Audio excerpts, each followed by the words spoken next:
Urgut nomining kelib chiqishi tarixiga to'xtalsak, Urgut so'zi toponim sifatida ilk bor 17-asrda paydo bo'lgan.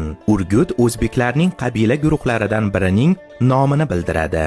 Shunisi e'tiborga loyiqki, O'zbekiston, Tojikiston va Afg'onistonda yashovchi aholining ayrim guruhlari o'zlarini urgutlik yoki tojikcha urguti mintaqaviy hamjamiyatining bir qismi deb hisoblaydi. Bu o'zbek millatiga mansub kichik guruh bo'lib, ular o'zlarining kelib chiqishini Urgut atrofidagi hudud bilan bog'laydilar. Buxoro amirligi davrida Urgut bekligining markazi bo'lgan. Shahar mustahkam qo'rg'onga ega bo'lib, yo'l Shahrisabz shahri joylashgan vodiy tomon o'tgan jarlikda joylashgan. 18-asrdan 1868-yilgacha Urgutni Qo'qon minglari bilan aloqador bo'lgan mahalliy Ming sulolasi boshqargan. Urgut Boburnoma Arkad 18-asr boshlariga oid tarixiy hujjatlarda Mang'itlar hukmronligiga qadar Arkut qishlog'i sifatida tilga olingan. Urgut O'rkent so'zining keyinroq o'zgargan yasamasi. O'rbalandlik kent shahar, ya'ni balandlikdagi shahar ma'nosini anglatadi